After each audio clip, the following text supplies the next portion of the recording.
আসসালামু আলাইকুম রহমতুল্লাহি ওবরকাতুহু।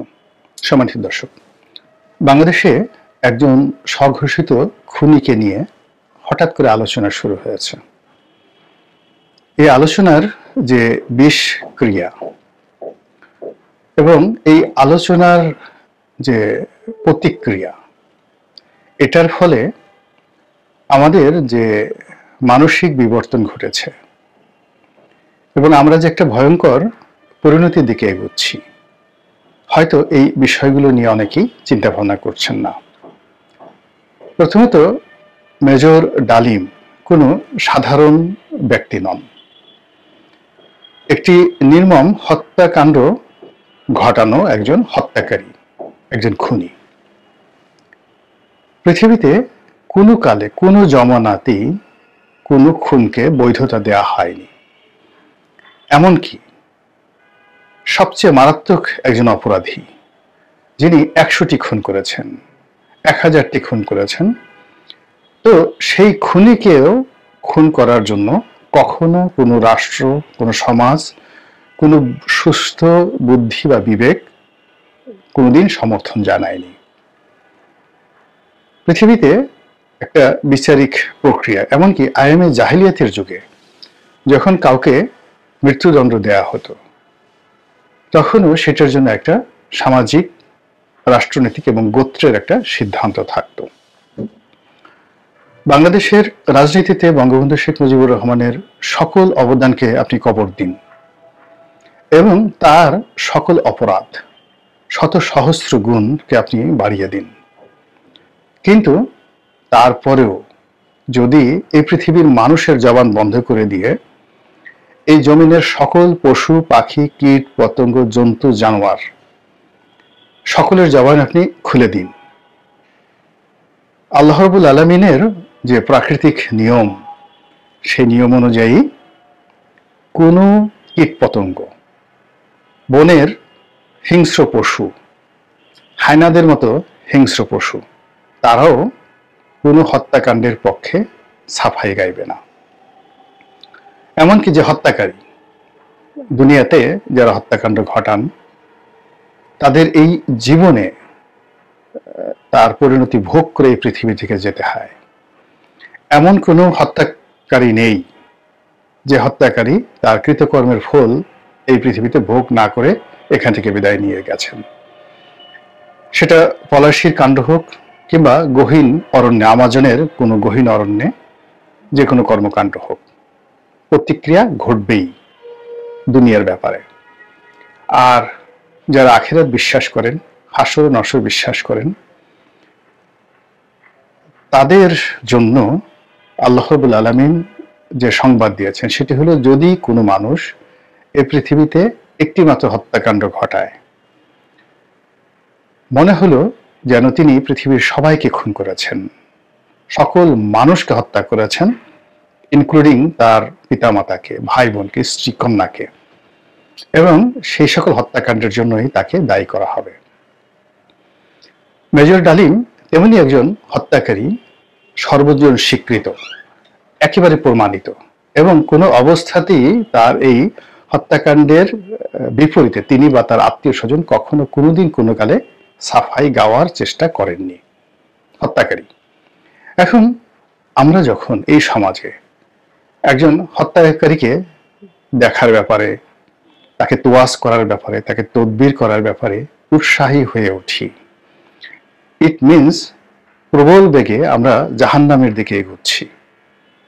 যখন সমাজ, রাষ্ট্র কোনো মন্দকে মন্দ বলতে না পারে, ভালোকে ভালো বলতে না পারে, দুষ্টের দমন এবং শিষ্টের পালন না করতে পারে, তখন ওই দেশ, কাল, সমাজ, রাষ্ট্রের জন্য আল্লাহর গজব অনিবার্য হয়ে পড়ে, ব্যক্তির জীবনে, রাষ্ট্রের জীবনে। তো সেই কারণে কি হলো, মেজর ডালিমকে নিয়ে আমার কখনো কোনো অবস্থাতেই আগ্রহ ছিল না। ৭৫-এর 15ই আগস্টের যারা হত্যাকারী, তাদের ছবি দেখা, তাদের সম্পর্কে জানা, তাদের কোনো ভাষণ, মানে হয়তো আমি সামনে চলে এসেছি ইউটিউবের কারণে বা কোনো মিডিয়ার কারণে, এক বড় জোর 10 সেকেন্ড আমি হয়তো সেদিকে তাকিয়েছি। এর বাইরে আমি কখনোই তাদের ব্যাপারে আগ্রহ বোধ করিনি। কেন তারা হত্যা করেছে, কি করেছে না করেছে, সমস্ত ব্যাপারে আমি আগ্রহী দেখাইনি, এবং এটাই আমি যতটুকু শিক্ষা লাভ করেছি, এটাই আমার কাজ। তাদেরকে নিয়ে যারা গবেষণা করতে চান তারা গবেষক, তাদেরকে নিয়ে যারা লিখতে চান তারা লেখক, তাদেরকে নিয়ে যারা তাদের যে শারীরিক গঠন, যে এই শরীরের মধ্যে এমন কি আছে যেটার কারণে একটা মানুষ হত্যাকারী হয়ে গেল, এটা চিকিৎসা বিজ্ঞানের একটা অধ্যায়। কিন্তু আমরা যারা আম জনতা, আমাদের জন্য প্রধান দায়িত্ব এবং কর্তব্য হলো এদেরকে ঘৃণা করা।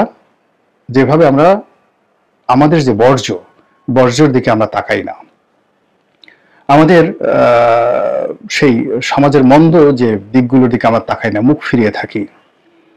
পচা দুর্গন্ধ কোনো জিনিস যদি আমরা মানে সেগুলো পাই, সঙ্গে সঙ্গে আমরা নাক বন্ধ করে ফেলি, কিংবা কোনো বাজে শব্দ যদি আমাদের কর্ণকুহরে আসতে চায়, বিবেকবান মানুষ কান বন্ধ করে রাখে। তদ্রূপ মেজর ডালিম এবং এদের মতো মানুষ যারা আছে এই সমাজে, তাদের কথা শোনা, তাদেরকে দেখা, তাদের ব্যাপারে আগ্রহ প্রকাশ করা, যদি আপনার বিশেষ কোনো উদ্দেশ্য না থাকে, অর্থাৎ গবেষণা করা, মানুষকে ভবিষ্যতে তাদের কুকর্মের ব্যাপারে সতর্ক করা, সচেতন করা, এইগুলো বিষয় যদি না থাকে, তাহলে বাকি আপনি যা কিছুই করবেন পুরোটাই আপনার জন্য একটা মানসিক বৈকল্য ডেকে নিয়ে আসবে, খারাপ পরিণতি ডেকে নিয়ে আসবে, এবং আপনি নিজেও পাপের ভাগীদার হবেন। এই কারণে এই ভদ্রলোক সম্পর্কে যে কথাবার্তা হচ্ছে বা তার যে বক্তব্য, তার যে সাক্ষাৎকার আমি আসলে দেখিনি। তবে তাকে নিয়ে যে সকল সমালোচনা হচ্ছে, যেগুলো লিখিত আকারে ফেসবুকে আসছে, তার কিছু কিছু চৌম্বক অংশ আমি দেখেছি। তিনি যে বিষয়গুলো বলেছেন এটা বহু পুরনো, একটিও নতুন কিছু নেই তার মধ্যে। 2 নম্বর হলো যে তিনি এই সময়টাতে যে হঠাৎ করে এসেছেন, কেন এসেছেন, এটা নিয়ে আমি প্রশ্ন করতে চাই। দ্বিতীয়ত যে ঘটনা, সেটা হলো যে তিনি আসল না নকল, এটা নিয়ে আওয়ামী লীগের যারা লোকজন খুব বিতর্ক করছে। এটা তাদের নির্বুদ্ধিতা। তিনি আসল না নকল এটা নিয়ে আলোচনা করারই দরকার নেই। প্রথমত হলো যে কথাগুলো বলা হয়েছে, সেই কথাগুলো নিয়ে আমরা যদি পর্যালোচনা করি, এখানে আওয়ামী লীগের প্রসঙ্গবাদ, বঙ্গবন্ধু হত্যাকাণ্ডের প্রসঙ্গবাদ, এটা নিয়ে বহু গবেষণা হয়েছে, আন্তর্জাতিক অঙ্গনে বহু কিছু রচিত হয়েছে। কাজেই এগুলো নিয়ে জনাব ডালিমের মুখ থেকে কোনো কিছু শোনার দরকার নেই। যে বিষয়টি এই মুহূর্তে আমাদেরকে ভয় ধরিয়ে দিয়েছে, সেটা হলো এই ভদ্রলোক, জীবিত খুনি, তার মাধ্যমে বিএনপিকে টার্গেট করা হয়েছে, এবং বেগম জিয়া এবং জনাব শহীদ প্রেসিডেন্ট জিয়াউর রহমান তাদের চরিত্রে কালিমা লেপনের চেষ্টা করে তাদের এই মুহূর্তে যে রাজনৈতিক সম্ভাবনা, সেই সম্ভাবনা নষ্ট করে বিএনপির সঙ্গে এই সমাজের অন্যান্য যে বিএনপির প্রতিপক্ষ এই মুহূর্তে আছে, তাদের সঙ্গে একটা মুখোমুখি সংঘাত বাঁধিয়ে দেওয়ার চেষ্টা হচ্ছে, যেটিকে ফেতনা বলতে পারেন, ফ্যাসাদ বলতে পারেন। এরপর যে বক্তব্যটি, সেটি হলো সেখানে তিনি বঙ্গবন্ধু নিয়ে, আওয়ামী লীগ নিয়ে, শেখ হাসিনা নিয়ে যা কিছু বলেছেন, এমনি এই বিষয়গুলো নিয়ে মানুষের আগ্রহ নেই। কারণে যে এখন আওয়ামী লীগ আউস্টেড, শেখ হাসিনা আউস্টেড, মানে উচ্ছেদ করা হয়েছে। কোথাও এদের পক্ষে আপনি 10টা গালি দিলেও, মানে এদের বিপক্ষে 10টা গালি দিলেও কেউ আপনাকে কিছু বলবে না। আবার এদের পক্ষে যদি আপনি বলেন, তা নিয়েও মানুষের কোনো মাথায় ব্যথা নেই। যে এটাকে মনে করছে অনেকে, আওয়ামী লীগ এই মুহূর্তে মনে করছে যে এটা একটা অ্যাবান্ডেন্ট, নিষিদ্ধ একটা দল, শেখ হাসিনা আগামীতে রাজনীতিতে ফিরে আসবে, সেটা ভিন্নতর একটা প্রসঙ্গ। তো কাজেই তাকে টার্গেট করে কিন্তু মেজর ডালিমকে যারা এনেছেন, প্রযোজনা করেছেন, এটার পিছনে অর্থ ব্যয় করেছেন, উনি তো এমনি এমনি আসেননি। যেখানে গত 50টি বছর তাকে দেখা যায়নি, এবং প্রাণ ও ভয় তিনি পালিয়ে বেরিয়েছেন। তার এই জীবন এতটা অভিশপ্ত যে তিনি তার আপন আত্মীয় স্বজনের দ্বারা লাঞ্ছিত হয়েছেন, অপমানিত হয়েছেন, অনেকের দ্বারা জুতা পিটার শিকার হয়েছেন, একেবারে রক্তের আত্মীয় দ্বারা। তো সেই মানুষটি হঠাৎ করে এই প্রদীপের পাদপীঠে চলে এলেন। তিনি ইচ্ছা করে আসেননি, এ সাহস তার হওয়ার কথা নয়। তাকে সাহস যোগানো হয়েছে, তাকে নিরাপত্তা দেওয়া হয়েছে, তাকে আশ্বাস দেওয়া হয়েছে, এবং এটার জন্য একটা চক্র কাজ করছে। তো আমরা তিনি আসল না নকল সেই কথাগুলো না বলে যে কথাগুলো আমরা বলতে চাই সেটা হলো যে তিনি যে কথাগুলো বলেছেন সেই কথা প্রথমত পরস্পর বিরোধী, এবং তিনি একই সঙ্গে বঙ্গবন্ধুর প্রশংসা করেছেন, আবার একই সঙ্গে তার স্ত্রীর অপহরণ নিয়ে কথা বলেছেন, একই সঙ্গে বঙ্গবন্ধু তাকে চাচা ডেকেছেন, আবার সেই চাচা তিনি পাকিস্তানের হাতে ধরা দিয়েছেন, আবার মুক্তিযুদ্ধের সময় সেই চাচাকে তিনি খুন করা, অর্থাৎ চাচা হয়েছেন মুক্তিযুদ্ধের পরে, আর মুক্তিযুদ্ধের আগে তিনি সেনাবাহিনীতে যখন কর্মরত ছিলেন এবং যখন মুক্তিযুদ্ধ হয় তখন তিনি চাচাকে হত্যা করার ব্যাপারে তখন থেকে তিনি সিদ্ধান্ত নিয়েছেন।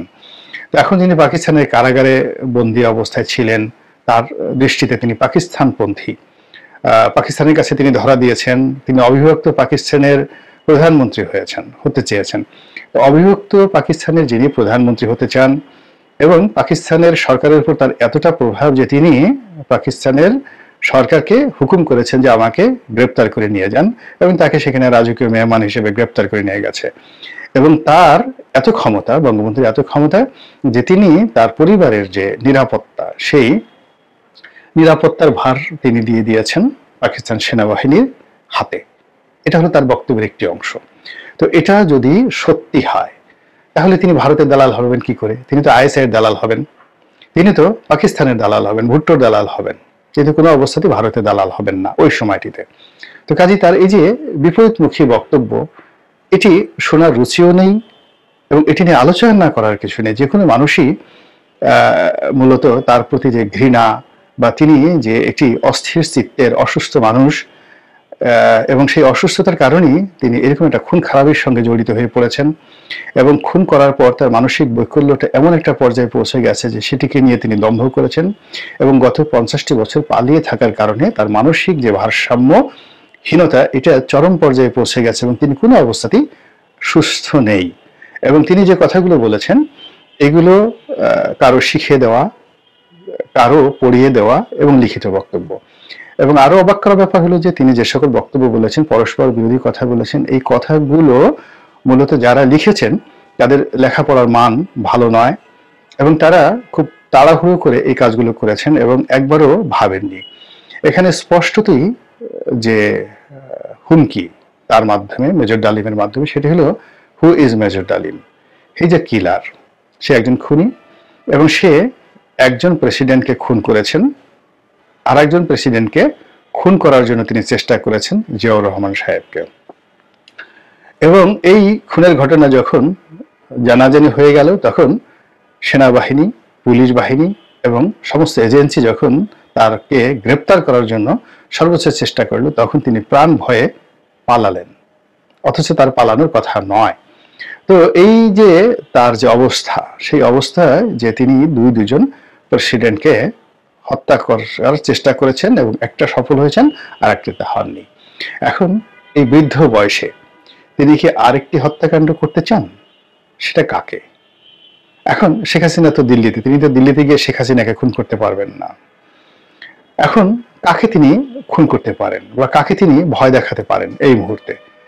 সেটা যে বিএনপিকে ভয় দেখাচ্ছেন, তারেক রহমান সাহেবকে ভয় দেখাচ্ছেন, বেগম জিয়াকে ভয় দেখাচ্ছেন, এটি একেবারে স্পষ্ট, একেবারে স্পষ্ট। এর কারণেই তিনি ঘুরে ফিরে বেগম জিয়ার এবং শহীদ প্রেসিডেন্ট জিয়াউর রহমানের বদনাম করার চেষ্টা করছেন। তো এই যে কনস্পিরেসিটি বা এই চক্রান্তটি, এই ষড়যন্ত্রটি যারা কর্তা ব্যক্তি রয়েছেন তারা কগনিজেন্সে নেবেন, বুঝবেন, এবং সেইভাবে যদি প্রস্তুতি থাকে তাহলে একজন খুনি নয়, লক্ষ খুনি বহু অ্যাঙ্গেল থেকে চেষ্টা করেও একজন বীরের প্রাণ হরণ করতে পারবে না। মহান আল্লাহ আমাদের সবাইকে হেদায়েত দান করুন এবং হেফাজত করুন। আসসালামু আলাইকুম ওয়া রাহমাতুল্লাহি ওয়া বারাকাতুহু।